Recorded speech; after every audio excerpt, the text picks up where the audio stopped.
Hello everyone. आज का हमारा टॉपिक है संविधान के कुछ महत्वपूर्ण अनुच्छेद। पॉलिटी हमने लगभग पूरी फिनिश्ड कर ली है, बस एक दो टॉपिक रह रहे हैं। जैसे आज ये महत्वपूर्ण अनुच्छेद हो जाएगा, नेक्स्ट वीडियो में मैं महत्वपूर्ण संशोधन लेके आऊँगी। उसके बाद पॉलिटी हमारी ऑलमोस्ट ख़त्म हो जाएगी। इसके बाद हम कोई नया सब्जेक्ट स्टार्ट करेंगे। जैसे मॉडर्न हिस्ट्री हम लोग कवर कर चुके हैं और पॉलिटी कर चुके हैं, तो मे बी शायद ज्योग्राफी हम स्टार्ट करें। तो स्टार्ट करते हैं अपना टॉपिक, संविधान के कुछ महत्वपूर्ण अनुच्छेद। अनुच्छेद फर्स्ट है, यह घोषणा करता है कि भारत राज्यों का संघ है। अनुच्छेद 2 है, नए राज्यों के प्रवेश या स्थापन का प्रावधान। अनुच्छेद 3 में दिया गया, संसद विधि द्वारा नए राज्य बना सकती है तथा पहले से अवस्थित राज्यों के क्षेत्रों, सीमाओं एवं नामों में परिवर्तन कर सकती है। ये सारे अनुच्छेद में वो लेके आई हूँ जो मोस्ट इंपोर्टेंट है एंड जहाँ से क्वेश्चन बनता ही है। अनुच्छेद 5 है, संविधान के प्रारंभ होने के समय भारत में रहने वाले वे सभी व्यक्ति यहाँ से नागरिक होंगे जिनका जन्म भारत में हुआ हो, जिनके पिता या माता भारत के नागरिक हों या संविधान के प्रारंभ के समय से भारत में रह रहे हों। नेक्स्ट अनुच्छेद 53, संघ की कार्यपालिका संबंधी शक्ति राष्ट्रपति में निहित रहेगी। अनुच्छेद 64, उपराष्ट्रपति राज्यसभा का पदेन अध्यक्ष होगा। अनुच्छेद 74, एक मंत्रिपरिषद होगी जिसके शीर्ष पर प्रधानमंत्री रहेगा, जिसकी सहायता एवं सुझाव के आधार पर राष्ट्रपति अपने कार्य संपन्न करेगा। राष्ट्रपति मंत्रिपरिषद के लिए किसी सलाह के पुनर्विचार की आवश्यक समझ सकता है, पर पुनर्विचार के पश्चात दी गई सलाह के अनुसार वह कार्य करेगा। इससे संबंधित किसी विवाद की परीक्षा किसी न्यायालय में नहीं की जाएगी। नेक्स्ट है अनुच्छेद 76, राष्ट्रपति द्वारा महान्यायवादी की नियुक्ति की जाएगी। अनुच्छेद 78, प्रधानमंत्री का यह कर्तव्य होगा कि वह देश के प्रशासनिक एवं विधायी मामलों तथा मंत्रिपरिषद के निर्णयों के संबंध में राष्ट्रपति को सूचना दे, यदि राष्ट्रपति इस प्रकार की सूचना प्राप्त करना आवश्यक समझे। नेक्स्ट अनुच्छेद 86, इसके अंतर्गत राष्ट्रपति द्वारा संसद को संबोधित करने तथा संदेश भेजने के अधिकार का उल्लेख है। अनुच्छेद 89 में राज्यसभा के सभापति एवं उपसभापति हैं। अनुच्छेद 108, यदि किसी विधेयक के संबंध में दोनों सदनों में गतिरोध उत्पन्न हो गया हो तो संयुक्त अधिवेशन का प्रावधान है। सेम यहाँ से क्वेश्चन बना था 2023 में यूपीपीसीएस में, संयुक्त अधिवेशन को लेकर कि किस अनुच्छेद में दिया गया है। कथन और कारण में क्वेश्चन बना था।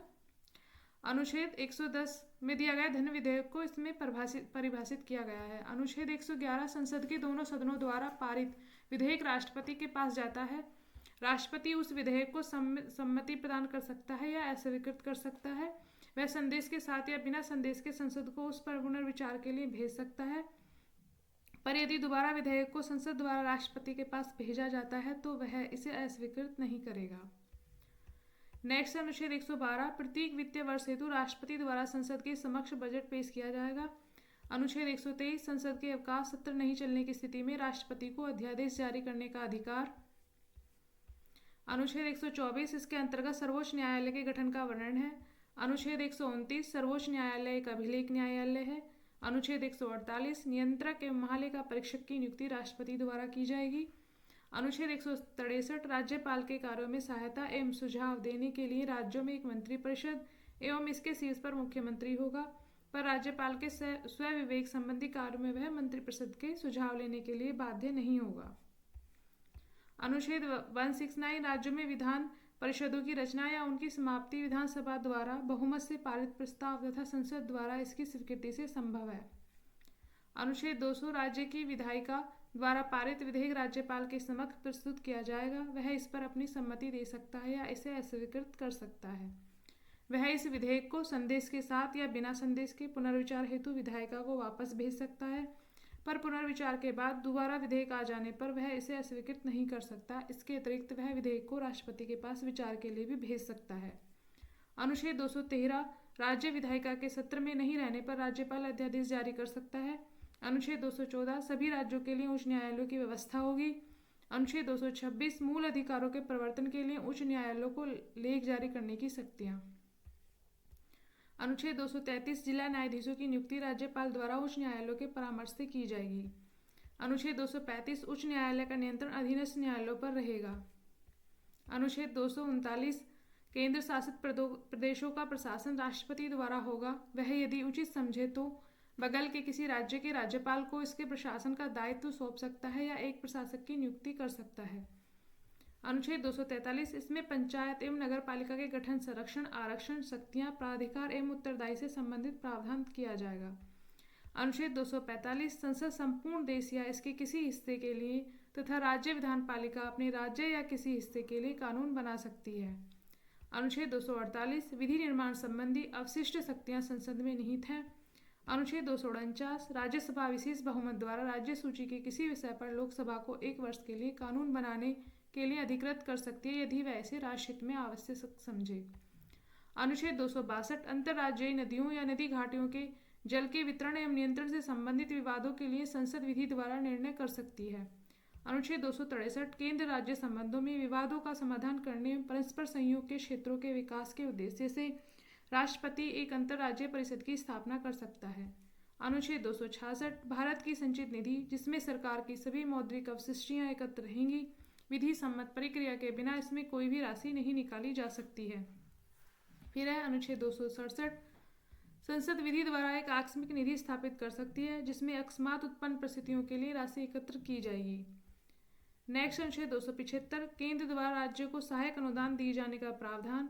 अनुच्छेद 280 राष्ट्रपति हर 5वें वर्ष एक वित्त आयोग की स्थापना करेगा जिसमें अध्यक्ष के अतिरिक्त 4 अन्य सदस्य होंगे तथा जो राष्ट्रपति के पास केंद्र एवं राज्यों के बीच करों के वितरण के संबंध में अनुशंसा करेगा।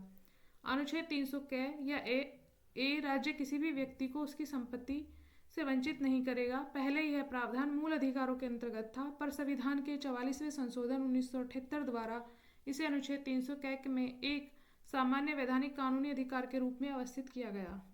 अनुच्छेद 312 राज्यसभा विशेष बहुमत द्वारा नई अखिल भारतीय सेवाओं की स्थापना की अनुशंसा कर सकती है। अनुच्छेद 315 संघ एवं राज्यों के लिए एक लोक सेवा आयोग की स्थापना की जाएगी। अनुच्छेद 324 चुनाव के पर्यवेक्षण, निर्देशन एवं नियंत्रण संबंधी समस्त शक्तियां चुनाव आयोग में निहित रहेंगी। अनुच्छेद 326 लोकसभा तथा विधानसभाओं में चुनाव वयस्क मताधिकार के आधार पर होगा।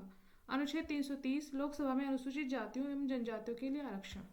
अनुच्छेद 331 आंग्ल भारतीय समुदाय के लोगों का राष्ट्रपति द्वारा लोकसभा में मनोनयन संभव है यदि वह समझे कि उनका उचित प्रतिनिधित्व नहीं है। 104वां संविधान संशोधन द्वारा समाप्त। अनुच्छेद 332 अनुसूचित जातियों एवं जनजातियों का विधानसभाओं में आरक्षण का प्रावधान। अनुच्छेद 333 आंग्ल भारतीय समुदाय के लोगों का विधानसभाओं में मनोनयन जो अब समाप्त कर दिया गया है। अनुच्छेद 335 अनुसूचित जातियों, जनजातियों, पिछड़े वर्गों के लिए विभिन्न सेवाओं में पदों पर आरक्षण का प्रावधान। अनुच्छेद 348 राष्ट्रीय अनुसूचित जाति आयोग। अनुच्छेद 348 क में राष्ट्रीय अनुसूचित जनजाति आयोग। यहाँ से तो अनेक बार क्वेश्चन बनाए तीनों आर्टिकल से। अनुच्छेद 340 पिछड़े वर्गों की दशाओं के अन्वेषण के लिए आयोग की नियुक्ति। अनुच्छेद 343 संघ की आधिकारिक भाषा देवनागरी लिपि लिखी गई हिंदी होगी। अनुच्छेद 347 यदि किसी राज्य में पर्याप्त संख्या में लोग किसी भाषा को बोलते हों और उनकी आकांक्षा हो कि उनके द्वारा बोली जाने वाली भाषा को मान्यता दी जाए तो इसकी अनुमति राष्ट्रपति दे सकता है। अनुच्छेद 351 यह संघ का कर्तव्य होगा कि वह हिंदी भाषा का प्रसार एवं उत्थान करने ताकि वह भारत की मिश्रित संस्कृति के सभी अंगों के लिए अभिव्यक्ति का माध्यम बने।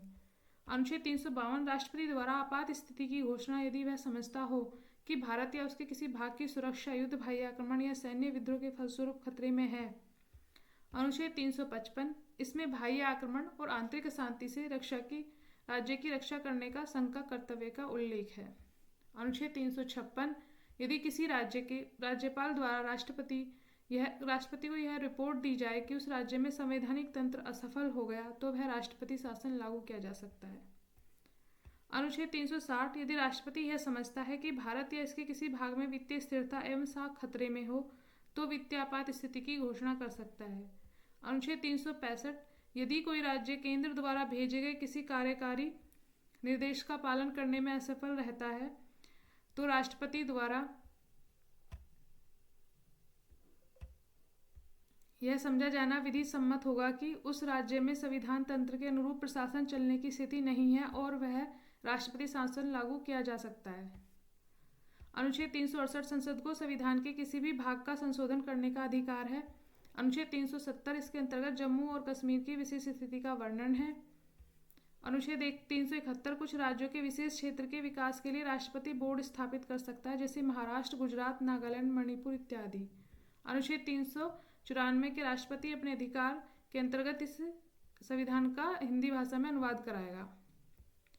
अनुच्छेद 395 भारतीय स्वतंत्रता अधिनियम 1947, भारत सरकार अधिनियम 1953 तथा इनके अन्य पूरक अधिनियमों को जिसमें प्रिवी काउंसिल क्षेत्राधिकार अधिनियम शामिल नहीं है यहाँ रद्द किया जाता है। यहाँ ये हमारे महत्वपूर्ण अनुच्छेद समाप्त होते हैं।